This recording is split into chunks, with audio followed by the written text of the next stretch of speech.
Hello, this is Dr. Sri Banerjee, Dr. B. And in this lecture, I will be going over applying surveillance systems to address certain issues that are going on within a specific scenario.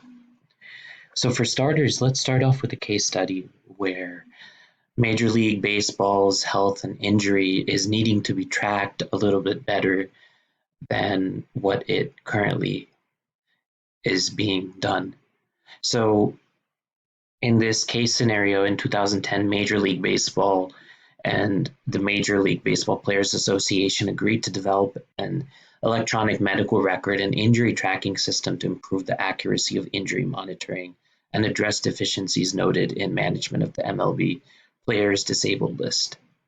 So the rest of this you can read on your own, but the basic premise behind this is the need to comprehensively try to track this, monitor, and be able to intelligibly provide some recommendation and guidelines that need to be done in order to track injuries.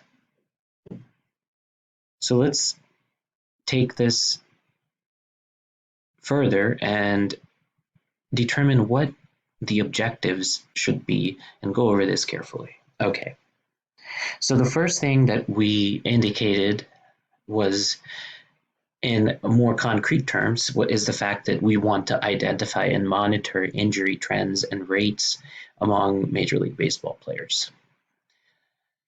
This is important because what we are intending to do here is not just determine what the rate, the prevalence rate or incidence rate of injuries are at any given time, but we also want to determine temporal patterns that may be taking place in the context of injuries. The next objective is related to the first objective, but slightly different. This surveillance system is also intended to track medical histories longitudinally across major and minor league affiliates. So this is getting into the idea that tracking longitudinally, there might be additional patterns that might emerge which may not be initially considered. The next is identifying risk factors by injury type. So here we are not only now looking for trends, but we're looking for associations between a dependent and an independent variable. The rest of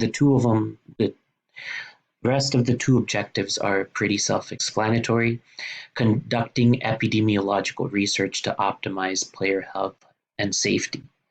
So from this surveillance data, it can be more clearly determined how to predict what is a poor indicator for health and a good indicator for health.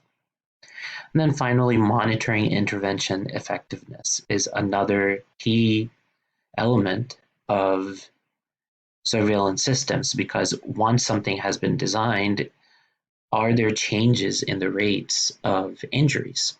And this is something that would be interesting and important to track. So in this video, I've gone over some of the basic foundations of how surveillance systems needs can be assessed. So before you can even get started in constructing a surveillance system, you have to determine the needs that are present and what are the objectives of that surveillance system. So once you determine that, once you determine what you want to build, then once you have that plan, the rest is easy. So I hope this has helped contextualize a lot of your work that you are working on during this term. As you're designing your surveillance system, please keep in mind that you want to have specific algorithms that are in place in order to not only identify accurately the case using a case definition, but also afterwards, what do you do with that information that you gather through a case identification so that all of the information is not getting siloed and stuck in certain areas, but there's a cohesive sort of communication between all the different systems so that at the end we can have an accurate depiction of any sort of epidemiological trends or any sort of patterns that are taking place that require further addressing. So I hope this has given you some insight on that. And again, as always, if you have any questions regarding surveillance systems or anything else in this course, please do not hesitate to contact me. Thank you.